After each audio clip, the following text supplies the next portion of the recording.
You mentioned some shortages of parts, and there is considerable discussion on the global markets about the shortages of microchips. We see it affecting vehicle production, computer production. Is this having an impact on XAG? I think this year, almost every technology company or technology manufacturing company are facing this problem, especially the drone manufacturers, the camera manufacturers, which are highly relying on the microchips. For XAG, we are facing the same problem of the supply shortage as well.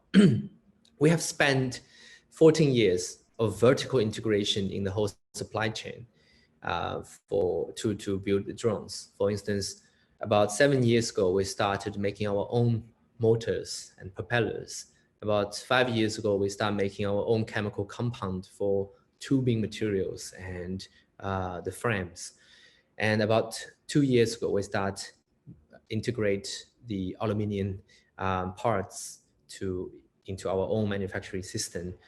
By vertical integration, we can minimize the supply time of each part and to meet our demand on demand in time. But last year, since the breakout of COVID-19, the pandemic has caused a chaos in the global supply chain.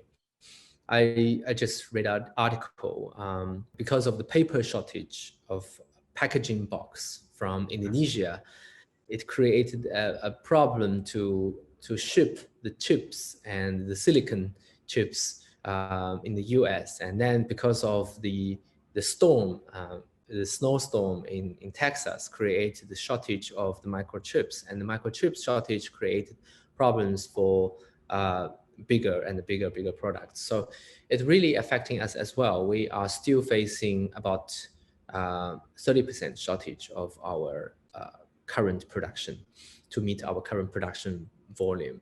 And we've also seen many companies because they fear about the shortage for the next half year, so they are stocking parts. So this create further increase in demand, and the price is getting higher and higher. I asked our director for supply chain this morning, and she said the GPS unit inside our drone is increased from about 30 RMB to about 130 RMB. And that's incredible how much it has increased. Last year, at the very beginning of the pandemic, we set up 20 million RMB trust fund for our suppliers, which means we will pay in the upfront before we actually receive the stock. But usually, the factory, how it works is you receive the parts and you have the payment for 3 months. XAG doing the reverse way, we pay first, maybe even pay 3 months earlier before your shipment.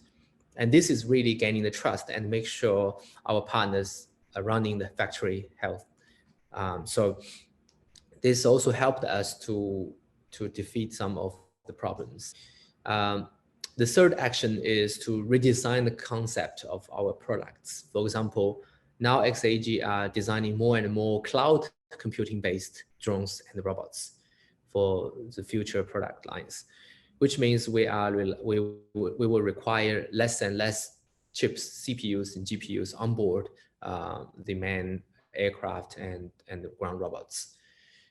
It can reduce the cost, reduce the price as well. So when we produce our next generations of drones, it will be actually cheaper, and the farmers will be more affordable to buy this. So I think this pandemic, yes, it created lots of hurdles for us, but it also made us rethink how to redesign the factory, how to integrate the supply chain, how to redesign the product concept to meet the future shortage.